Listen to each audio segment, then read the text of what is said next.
It's Pete from Cheap Homesteading, and today we're in the garage, and my wife's cousin just dropped off their 518R John Deere rear tine tiller. They were complaining that it actually will go forward fine, but the tines don't engage or they slip or whatever. So we're going to take a look at that. These are absolutely great little tillers. Have you ever seen one of these? They are heavy enough built, but very simple in the same right. There's not many parts, so I can't imagine. It's probably just a belt issue, so we're going to take a look at that. And then later, maybe we'll just test it out in the garden a little bit. But because I've actually never operated one, I'd like to see kind of what it can do. We're going to take a look at it and see why it is not turning the tines the way it should. So this is what we're working on. John Deere 518R.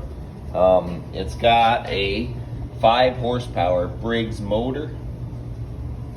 Pretty solid little motor on it. Nice little ag tires. And a real cast iron differential all the way back to the Tine drive. The main part that drives that's under this belt cover, so we're going to remove that. So the belts that operate your tines and your drive are actually under here, so you got to remove them.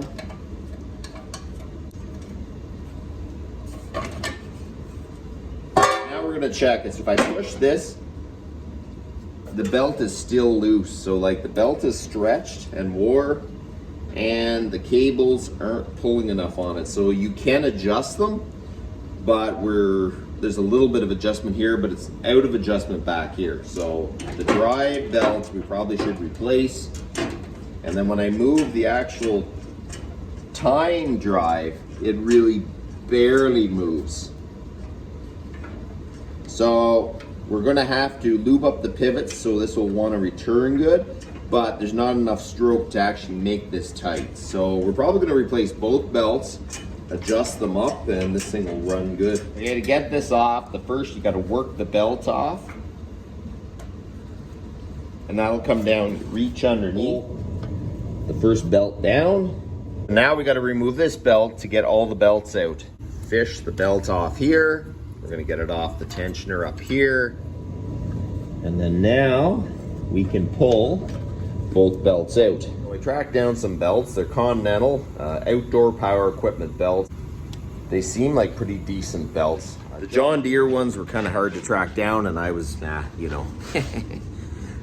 want to get the job done, kind of. So basically what we got to do now is put the Tine drive belt up over here and get it on the bottom pulley first. So we're going to fish the belt up through here, get it up on this top pulley, and just hang it there for now. So now we're gonna fish it onto here, under this piece. And sometimes I kind of roll it on with the engine. There you go, she's on. Install the belt, make sure that it is underneath this tab. This just keeps the belt from flopping off. And you very easily could just put it over top. So this one here, it's got to be on the inside and underneath this one, and on this pulley and on the outside pulley. Okay, so then you pull the belt up and you kind of shift it in through. This is a 2-speed Tine drive, so this one here is on the inside pulley here. And that means that you have to be, can I see this? On the inside one down there. If you want to change your ratio, you move it to the outside and the outside here. Just don't go from there to there. It has to be on the same side.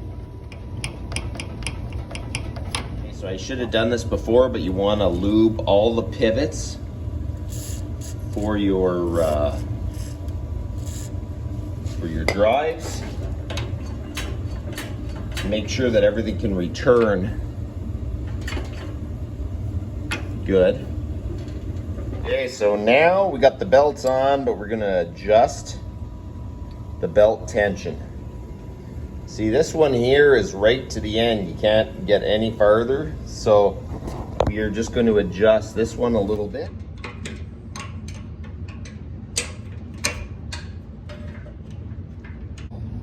These cables might be stretched a little bit, but we're gonna try to adjust it one more time. We wanna make sure that all the idlers turn. Okay, so I think this mount got bent.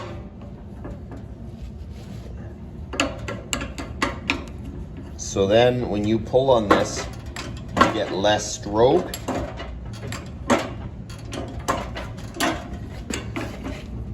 I'm gonna try to bend this back to where it was.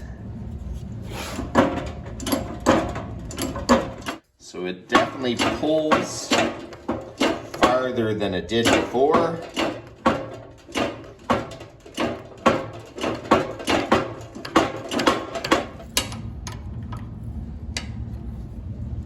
So we're gonna fire up the tiller, make sure that it goes back and forth, but otherwise this job is done. So let's see.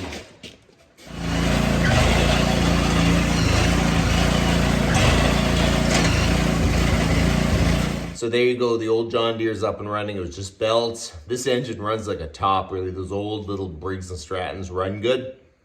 So I'd like to run it in the garden just a little bit before I actually give it back to them. Make sure that it's running good and the belts aren't slipping, but otherwise I think this is all good to go. So that's about enough for today, and you guys have a good